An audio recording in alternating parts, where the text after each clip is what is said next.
All right, let's move on to our next discussion now. So many good things are about to happen in Nigeria's Niger Delta region. The Maritime University will take off before the end of the year. Illegal refiners will be integrated under the new concept of modular refineries, the Ogoni cleanup, and increased funding for the Amnesty program. Now, all of those are good news if you look at them ideally. Now, militant activities in the region began in 2006 as a result of agitation by the youth over what they call underdevelopment of the region. They were known for their violent attacks on oil facilities, kidnappings, and other vices. The Amnesty program was launched in 2009 under the administration of late President Umaru Yar'Adua to encourage Niger Delta militants embrace peace. At least 30,000 former militants embraced the Amnesty program. Until last year, the annual budget for the Amnesty program was 20 billion naira, and President Muhammadu Buhari has approved an additional 35 billion naira. Now, 30 billion naira from this amount has been released, while an additional 5 billion naira will be released later. Now, apart from the monthly payment of 65,000 naira, the ex-militants get the funds will also cater for the payment of tuition for beneficiaries from the Niger Delta region that are in tertiary institutions at home and abroad.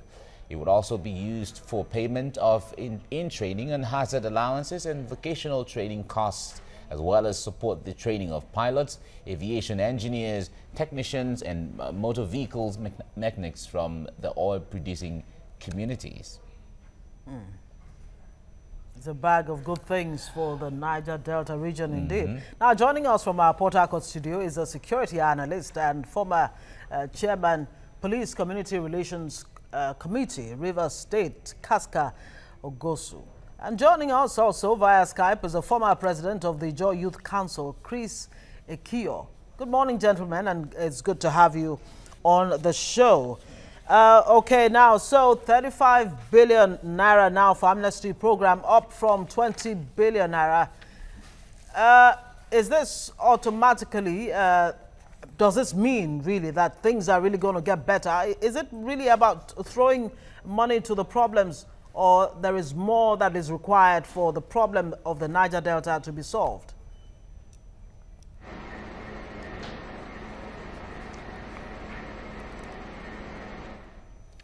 All right, Kaska, can you hear us? That question is to you. To you, Kaska. Hearing you. Okay, did you hear my question, Kaska?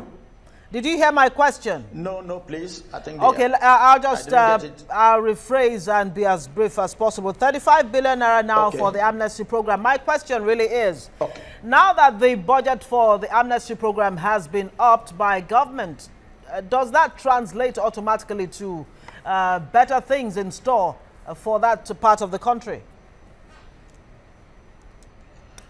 Yeah, thank you very much, my brothers up there. I think it is a welcome development. Welcome in the sense that money is the backbone of any activity to succeed. And another thing, another aspect of it again is the management of these funds. How is it to be managed? That is where the issue lies. Government is trying to create an enabling environment in the Niger Delta for a peaceful operation. We are very, very sure that this will go a long way in solving the problem of the Niger Delta people. Our major concern is those who will manage the funds, will they channel it properly to the area it should impact on? That is the major aspect we are watching at now. All right, let me bring in... Okay. All right, Kaska, I'll come to you shortly, but let me go to Dr. Kio here. Chris, you have been involved with negotiating with government several times. You've been there, you've been to the creeks, you've met with the militants, you understand the Amnesty program, you understand the problems and all of that. Now, putting this money given to the increased funding for the Amnesty program, where ex-militants get to receive more money and all of that, does this really solve the problem in the Niger Delta? It's a big question. Let's start from that foundation before we understand other aspects of this. All right. Good morning and thank you. Good morning, Chris. most times people misunderstand the entire amnesty program, as it were. What had happened last year had been an underfunding of the amnesty office. Hitherto, in the previous 5 years, they had a minimum budget of about 50 to 60 billion per annum, where almost 60% of that is geared towards payment of stipend of 30,000 plus a delegate at a fixed sum of 65,000 a month. Now, last year they got less than 25 billion as the initial appropriation, and that created a problem. It meant that they couldn't even pay stipends. But the program is not about paying stipends. There is provision for resettlement, reintegration of people. The stipend hitherto was just a stopgap.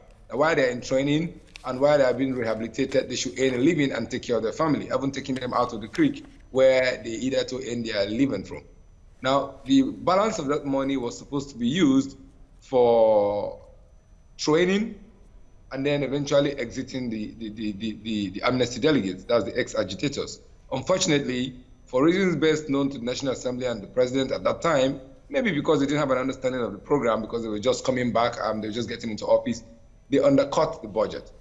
But after several attempts by the office and to do presentations to the National Assembly and then to Mr. President, he graciously approved the additional funds through environment. I think that what had happened is that the release process changed, maybe because of the TSA. Hitherto, that funds is domiciled in the Presidential Amnesty Office account. Now they have to draw from the central bank, and the coordinating officer of finance decided to release it in piecemeals of 5 billion, as you have just narrated. It is not that there's an increased funding, as it were now. It's still within the approved funding of the program, within the bracket of the approved funding of the program since inception. However, to deal with the issue of insecurity in Niger Delta, I've always said that no amount of money will be too small or too big. Because if you do a simple mathematics, a shutdown of operations by hoodlums or militants or any group of persons for a week, in the region will cost the country far, far more than what you've spent in a year to keep the peace. So a day's production possibly is what we're looking at to keep the peace in a year. And I think that in as much as I do not support continuous payment of stipend to people who do nothing, I think that the program must be allowed to take its full hog. We need to get people to exit strategically. Efforts must be made to see them exit. Okay, let me take my question then to Casca. Now, a 2009 article in the Wall Street Journal did criticize the whole concept of the amnesty program, saying there are more core issues that should be taken care of, especially education. If you tackled education, then some of these problems would not have arisen in the first place. Would you agree with that statement? Well, I will not totally agree with that. One, there are some fundamentals in this region, in the Niger Delta. Basically, the whole environment is polluted. People are very, very hungry. There is no job. There is no medical facilities. Our culture has been bastardized. People are no more doing things in the normal way.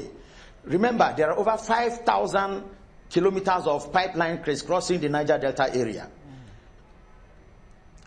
There are so many wells in the Niger Delta area. Fire is burning from the remains of the gas. They are flaring into the air. So we don't know the difference between the day and night. Our natural occupation has been totally destroyed.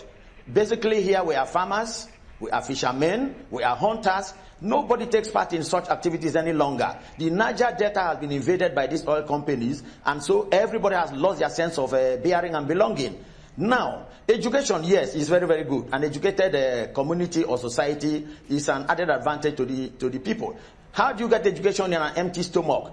How do you go to school when the environment is heavily polluted?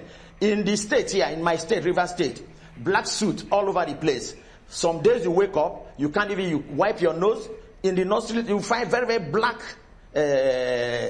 condensates in your nose. We are dying gradually. We are dying gradually.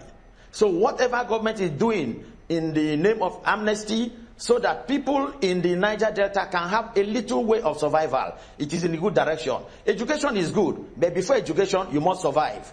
So anybody who is putting education before survival is already defeating the aim of the amnesty. Now, Nigeria depends mainly, as of now, on oil revenue. And we knew that as of when the oil pipeline vandalization was at its peak, Nigeria's production dropped to just about 700,000 barrels per day instead of 2 point something and above.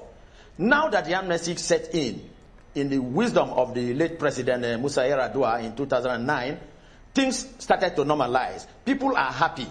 That is why we are also happy with the federal government's initiative of setting up the university in the Delta State. So this will help to expand the coast, train people also, which is now, after this amnesty, these training facilities are coming up. It will engage people in employment, both teaching, research, and student population. So the Niger Delta will be more educated now with the setting up of that oil university coming up. All right. However, thank you, Kaska. Thank you, Kaska. Kaska, let me put you on hold a little. We're trying to manage time in here and bring in Chris. Now, Chris, if we have to put our hands on time frames, how long should the amnesty program really last? How long would it take before the ex-militants can stand on their feet and try to contribute, make their own contribution from all they have learned and all the sponsorship for different trainings they have been through? Thank you. So far, so good. It's an ongoing process. I'm very well informed that a couple of them have exited. Some have been trained, graduates, got jobs somewhere. Some are instructors in aviation school now. Some are instructors even in the amnesty training facilities. And then some have gotten a civil service job. Now, but the time frame for this is going to be extended as much as until you are able to exceed the 30,000 delegates that have been captured. And for me, I said it again, that countries should not be bothered about what is being invested to secure its national asset. If you look at how much has been thrown at Boko Haram, you understand what security is. But I know that people are worried that why should some group of persons earn 65,000 for doing violence? I fall in that category. But the onus is on government to therefore then deliberately fund this program to the extent that it should be able to exit people. A lot of them have been trained and haven't been trained. They need to be empowered. The funds to empower them has not been released. It is not there. So the budget of that office needs to expand to accommodate enough funds to be able to empower them and set them in an exit program. Now what you have is just enough to pay stipend and then train them and then they're stuck. So I expect that the office of the special advisor to the president of Niger Delta, the budget office, the National Assembly needs to sit down and then look at those who have been trained. What is their numbers? What will it cost to then exit them? And that fund voted to that office and deliberately you exit that. I think over 6,000 to 7,000 persons have been trained, 11,000 or thereabout have been trained. Now you need to empower those people and you exit them in the program. The numbers reduce, the budget reduced to run the office. During President Buhari's inauguration speech, his body language, as a matter of fact, he had said that in another year or so, the amnesty program would be wrapped. But of course, that seems to have been overtaken by other events. But are you confident, Kaska, this question is to you, that this government has demonstrated enough that it really is prepared to solve the Niger Delta problems? Now, apart from the amnesty increase in funding, what are the other things that you'd like to see as quickly as possible? Thank you. Let me just correct one impression there now. Yes. I am the current chairman, Police Community Relations Committee, River State Command, not former. Okay. Thank you for telling us. Thank you for telling us. I think, yes, thank you. The government has tried, but they need to do more. Increase in funding, extension of time for the amnesty program. Yes, there should not be any time limit until some basic necessities are provided for these people. Now, some people are crying over 65,000 naira paid to some of these agitators as salary. Let us not go into allowances or whatever is given to these people, because now this is the hen that lays the golden egg. If you are running a poultry farm and you don't feed your poultry, your stock, you don't feed your chicken, they will never lay eggs for you. And that is a loss for you as the farmer. Now, some other public servants, politicians are earning in millions a month. They have free accommodation, they have vehicles, they have medicals, all their family members are taken care of. Now in the Niger Delta, if we are looking at just these 30,000 people, even though they are more than that, some people are yet to be captured in the program, which is very, very unfortunate. Now you are paying them 65,000 naira as a take-home allowance. Do you consider their health? What happens to their medicals? What happens to housing? Because if you don't have shelter over you, some of the basic necessities of life, shelter, food, and then your good health. You are just giving somebody to 65,000 naira to cover his health, to cover his housing, and every other thing. For goodness sake, it is not enough, but it is good as a palliative. Now, government should go further to provide decent housing, water, and medical facilities in this region, not just for the agitators alone, for everybody in this region. Those basic necessities are totally not there. Okay. Send your investigators to come down to the Niger Delta. It's a whipping site. This is a society that has been raped over the years. I think government is trying. Government should do more. Let them not be tired. It is not just training these people and dumping them. Train them and then give them something to do. Remember, if you are training somebody who is agitated in a particular skill and he comes back home and does not apply that skill in a useful way, he may think otherwise. He may want to apply it where it is necessary. All right, Casca. I'm not in any way calling on that to happen, but think again. All right, Casca, let me put you on hold because we're trying to manage time in here. Chris, well, Casca just mentioned something in here as in things that need to be done when Ngozi asked, what do you want to see? But let me ask you this. There seems to be so much of attention at the federal level, what the federal government is going to do for the Niger Delta and all of that. We know that there's a responsibility for the local government has responsibility and roles.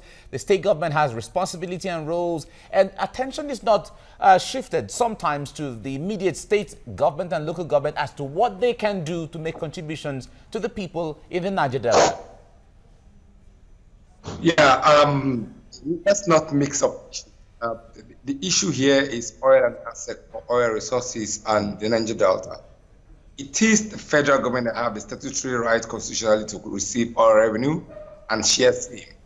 It is the federal government that is responsible for oil facilities in the region. It is the federal government that is in the JV, as it were. The state and local government are totally excluded. Now, President Yara was well intended when he said, you need to give communities 10% equity. If that had been achieved, then it becomes community responsibility to, within the framework of their 10% equity, to also support this process. But where we are now is that the federal government has the bread and the knife. It is responsible for these people. It will have to train them and stabilize them. And then when they get to exit to their various state or local government, they then begin to add value in terms of the IGR, in terms of GDP, and then they add value to the country as a whole. Now, you need to get also this very clear. Take, for instance, the maritime sector. I am aware that they trained over 600 mariners. They went to Sweden. Sweden has the best maritime school in the world. They went to Sweden, Philippines, everywhere. They trained these boys the last 3 to 5 years. None of these boys, minimal number of them have been able to be on board a vessel for sea time. Now, if you don't, once you finish a training program, like the last speaker said, and you don't put them on the skill or on the time for them to be able to use that skill, they lose it. For those doing maritime, for instance, after 3-4 years, their licenses expire. You practically need to start all over again. Are you saying then, Chris Akio, if I could jump in here, that government should continue to spoon-feed these people? You have both used the words empower and train. Look at what I'm saying. One would assume then that if these people are trained or empowered, then they're able to function in the real world. Look at what I'm saying. Yes. Look at what I'm saying. I'm saying that if you spend money to train people, if you spend money to train people at that high level, you need to finish the whole process. You train, you give seat time, you exit, and then they can get a job. If you train someone to fly, you need to get the PPL, the CPL, and then you need to get also the required flying time. If you do not have it, they can't get a job. So you don't train. Okay, Chris, we have to end it here now. Thank you very much, Dr. Chris Akio, former president of the Ijaw Youth Council, for talking to us on this. And we also thank Chairman, Police Community Relations Committee, River State, Casca Ogosu, who joined us from Port Harcourt. Thank you, gentlemen, for coming on the program this morning.